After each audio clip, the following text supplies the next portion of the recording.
പോലീസായപ്പോൾ വളരെയധികം സന്തോഷം. എന്നെക്കാളും കൂടുതൽ സന്തോഷം അച്ഛനായിരുന്നു. പക്ഷേ ഒരു വിഷമമുള്ളതെന്ന് വെച്ചാൽ ഇപ്പം എൻ്റെ ട്രെയിനിങ് കഴിയുന്ന സമയമാകുമ്പോഴേക്കും അച്ഛൻ റിട്ടയർ ആവും.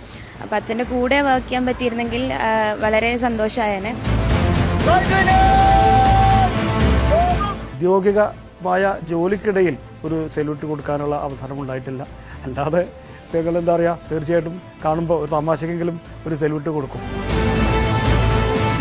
33 വർഷങ്ങൾക്ക് ശേഷം CI അനിൽകുമാർ പോലീസ് സേനയിൽ നിന്ന് വിരമിക്കുന്നു. മകൾ അപർണ കാസർഗോഡ് ബേക്കൽ സ്റ്റേഷനിൽ SHO ആയി ചുമതല ഏറ്റെടുത്ത് കഴിഞ്ഞു. അച്ഛനൊപ്പം ജോലി ചെയ്യണമെന്നാണ് അപർണയുടെ ആഗ്രഹം. മകൾക്ക് സല്യൂട്ട് കൊടുത്തുകൊണ്ട് സർവീസിൽ നിന്ന് വിടവാങ്ങണമെന്ന് അച്ഛനും. എൻ്റെ സുഹൃത്തുക്കളൊക്കെ പറയുമായിരുന്നു, എന്തായാലും സുഹൃത്തുക്കളും എൻ്റെ ഉയർന്ന ഉദ്യോഗസ്ഥരൊക്കെ പറയുമായിരുന്നു, എന്തായാലും മോൾക്ക് സല്യൂട്ട് കൊടുത്ത് സർവീസിൽ നിന്ന് ഇറങ്ങിപ്പോകാമല്ലോ എന്ന്. ആ ഒരു സന്തോഷം തീർച്ചയായിട്ടും പറഞ്ഞറിയിക്കാൻ വയ്യാത്ത സന്തോഷമാണത്. കുട്ടിക്കാലം തൊട്ടേ കാക്കിയോട് പ്രിയമായിരുന്നു അപർണയ്ക്ക്. അച്ഛന്റെ വഴിയെ സ്വപ്നം പിന്തുടർന്നു.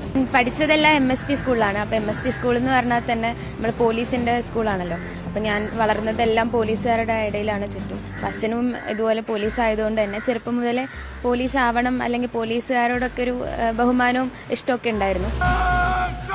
അച്ഛൻ പിന്നിട്ട വഴികളാണ്. അതിലൂടെ ഏറെ ദൂരം ഇനിയും പോകാനുണ്ട് മുന്നോട്ട്. ഒരാൾ പറഞ്ഞു നിർത്തുന്നിടത്ത് മറ്റൊരാൾ പറഞ്ഞു തുടങ്ങുകയാണ്. സ്വപ്നങ്ങൾ യാഥാർത്ഥ്യമാക്കാനുള്ളതാണെന്ന് കാണിച്ചു തന്ന ഒരച്ഛനും മകളും. അച്ഛന്റെ പാത പിന്തുടർന്ന മകൾ പടി കയറുമ്പോൾ അച്ഛൻ പടി ഇറങ്ങുകയാണ്. മകൾക്ക് സല്യൂട്ട് നൽകിക്കൊണ്ട് സർവീസിന് വിരാമമിടണമെന്നാണ് ഈ അച്ഛന്റെ ആഗ്രഹം.